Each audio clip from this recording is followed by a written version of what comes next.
Hi friends, నేను మీ అమరావతి పిల్ల. ఈరోజు మా ఇంట్లో స్పెషల్ ఏంటో చూద్దురుగానే వచ్చేసేయండి.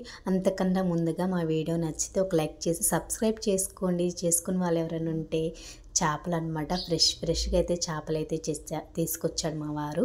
వాటిలో కావాల్సినవన్నీ పెట్టానమాట. గల్లుప్పు, కారం, పసుపు, చింతపండు పులుసు, అల్లం వెల్లుల్లి పేస్టు, పచ్చిమిర్చి, ఇంకా ఆనియన్స్, ఇంకా కరివేపాకు అవన్నీ కలుపుకొని అనమాట పులుసు అయితే పెట్టుకున్నాను. ఇంకా చేపల ఫ్రైకి అయితే కొంచెం ముక్కలు అయితే తీసి పక్కన పెట్టుకున్నాను అనమాట. ఇంకా స్టవ్ ఆన్ చేసేసుకొని పొయ్యి మీద అయితే పెట్టేసుకున్నాను. ఇంకా ఫ్రై ముక్కలు అయితే ఒక 10 నిమిషాలు అయితే నానబెట్టుకున్నాను అనమాట. అంటే కారం, ఉప్పు అవన్నీ పడతాయి అన్ని ముక్కలకి.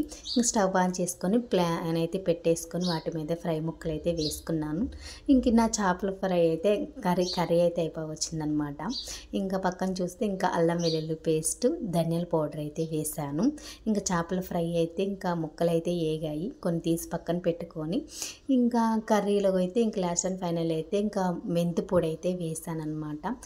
కూర మెంతి పొడి వేస్తే చాలా అంటే చాలా బాగుంటుంది, అలా టేస్టీగా కూడా ఉంటుంది, అంటే అరుగుదల కూడా అనమాట. ఒక పక్కన ఆ చేపల ఫ్రై అయితే ఎగిపోతుంది చూడండి. ఇంక లాస్ట్ ఫైనల్ 3 ఉంటే ఆ 3 కూడా అయితే ప్లాన్ మీద అయితే వేసేసాను. ఇంకా నా చేపల కర్రీ అయితే అయిపోయింది. లాస్ట్ అండ్ ఫైనల్గా అయితే కొత్తిమీర కూడా వేసాను.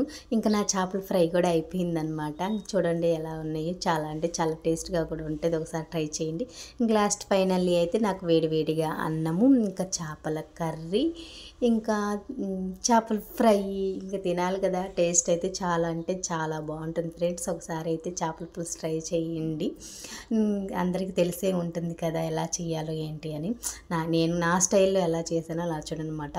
నేనే వీడియోస్ తీసుకోవటం వల్ల, నేనే చేయటం వల్ల కొంచెం మిస్టేక్స్ అలా ఏమైనా ఉంటే సరి చేసుకోండి ఫ్రెండ్స్, ప్లీజ్ అండి. కొత్తగా ఛానల్ పెట్టాను. సో నా వీడియో నచ్చితే ఒక చిన్న లైక్ చేసి సబ్స్క్రైబ్ చేసుకోండి ఫ్రెండ్స్, ప్లీజ్.